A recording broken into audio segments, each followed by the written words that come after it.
Olá, bom dia, boa tarde, boa noite. Paulo Cordeiro, do canal Paulo Cordeiro Advogado. Hoje eu fiz uma audiência pela manhã, onde houve o deferimento de multa para a testemunha que intimada não compareceu ao ato.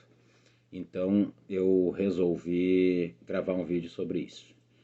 Já de início pedi então que curtam o vídeo, que compartilhem, se gostarem do conteúdo, que se inscrevam no canal.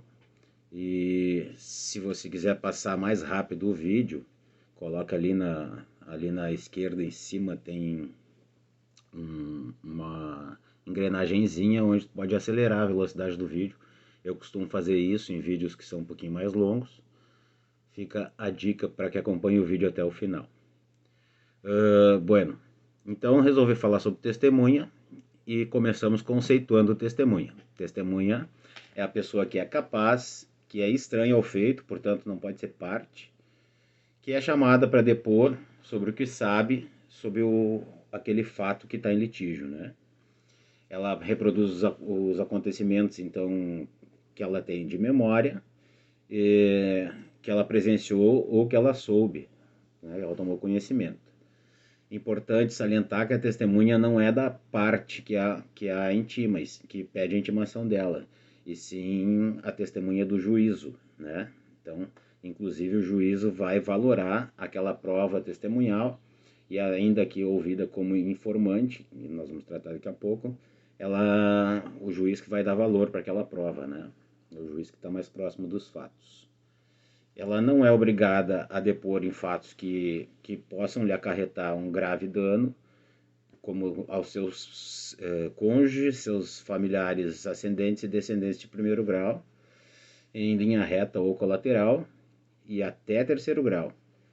E também sobre aquilo que pela profissão, por respeito ou por estado, ela deva guardar segredo. Por exemplo, o advogado, né, nunca pode ser testemunha contra ou a favor do seu cliente, né, pela questão do sigilo. As testemunhas também podem ser suspeitas, né, que seria o caso de inimizade, de amizade íntima ou de interesse naquele litígio ali, né. E aí seriam as testemunhas que têm que ser contraditadas pelo advogado, que as contradita entre a qualificação da testemunha e antes de tomar o compromisso com a verdade da palavra da testemunha, o advogado contradita, podendo instruir essa contradita com provas documentais ou com provas testemunhais também, o que também já me aconteceu em audiência. Um aspecto bem comentado e perguntado sempre é se dois empregados, por exemplo, possuem ação contra a mesma empresa, se um poderia ser testemunha do outro. Houve um tempo que se considerava isso troca de favores, isso não acontece mais, então pode sim, e já tem até uma súmula, a súmula 357 do TST, que diz que não é por si só uma troca de favores e, portanto, o testemunho pode ser considerado válido, tá? Eu estou acompanhando aqui numa listinha porque é muita coisinha para lembrar. Bom, e se a testemunha que está com compromisso da verdade durante o depoimento, ela pode ser considerada suspeita? Pode, tá? Aconteceu semana passada numa audiência onde, sobre dano moral, claramente a testemunha demonstrava um carinho excessivo pela parte que estava sendo acusada, uma chefia lá de determinado local, e ao ser perguntada, ela disse que realmente era amiga dessa pessoa, que em tese praticava o dano moral, então ela, a partir de então, sobre aquele fato, ela passa a ser suspeita. Dá para considerar suspeita sobre todos os fatos, né? Que aparentemente perdeu ali a lealdade processual, poderia inclusive ter penalidades que depois a gente fala. O juiz pode, a seu critério, admitir depoimento de testemunhas menores, impedidas ou suspeitas, como eu falei antes, ouvindo elas somente como informantes. E aí o juiz vai dar o valor dessa prova que ele possa merecer, né? Se vai ser como informante, se vai ser como testemunha, enfim. Também, quando a testemunha é intimada, ela não pode sofrer desconto por falta no trabalho, tá? E aí, então, o termo de audiência passa a ser como um comprovante, né, de comparecimento, e ela não pode ser descontada. ou algumas varas fornecem o próprio atestado mesmo, né? E aí, quando a testemunha não está falando com a verdade, ou quando ela, intimada, não comparece, como foi o caso de hoje, né? Quando ela não está falando com a verdade, quando ela está faltando com a verdade, ela pode ser responsabilizada por dano processual e também ela vai responder, possivelmente, em outra esfera, não na trabalhista, né?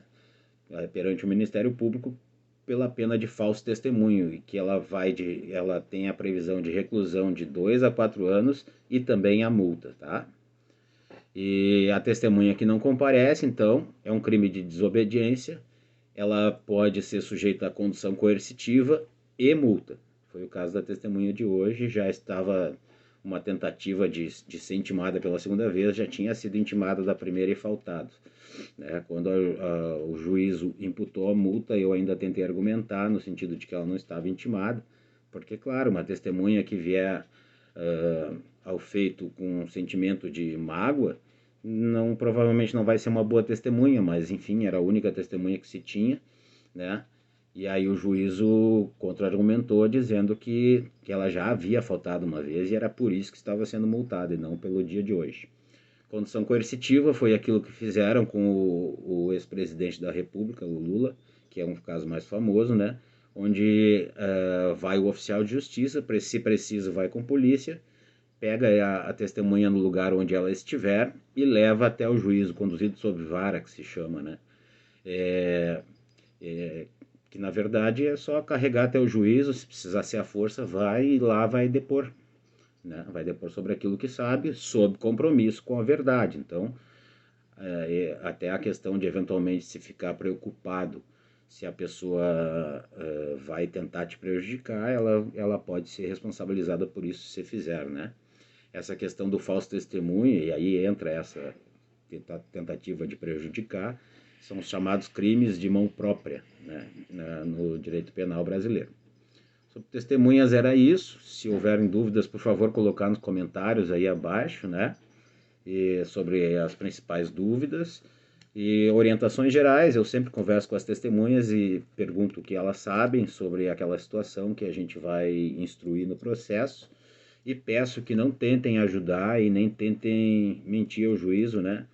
Na mentira, porque justamente existe essa implicação penal, e na ajuda, porque se o juízo perceber que a testemunha está tentando ajudar, embora ele possa não tomar as atitudes mais drásticas que são previstas em lei, e ele pode tomar, e muitos tomam, essa testemunha não vai servir para nada, vai prejudicar o processo, porque fica muito evidente quando uma pessoa não está disposta a falar a verdade, quando ela está enrolando, quando ela está tergiversando os fatos, né? Passando pelo lado da verdade para tentar iludir alguém. E tem que se lembrar que o juiz está acostumado ao dia inteiro a ouvir depoimentos e também os advogados das duas partes provavelmente têm muita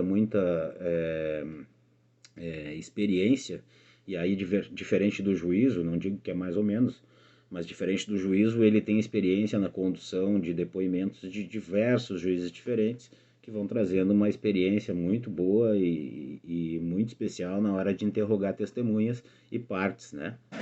Sobre o interrogatório das partes também é conveniente falar, é importante, que muitos dos colegas não escutam a parte quando vai se produzir prova oral. Qual é o único intuito de ouvir a parte durante um depoimento? É que a parte confesse alguma coisa de diferente daquilo que ela falou para o advogado, tanto na peça de inicial do processo, né?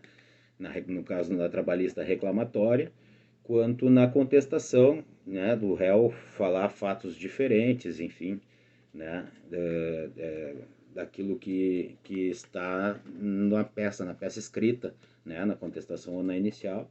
Quando se fala alguma coisa de diferente daquilo, se confessa que aquilo ali não é verdade, então não acontece nada com a parte, no sentido de falso testemunho, porque a parte não presta compromisso e não é testemunha, mas ela pode ser condenada por litigância de má-fé, o que ocasionaria uma multa.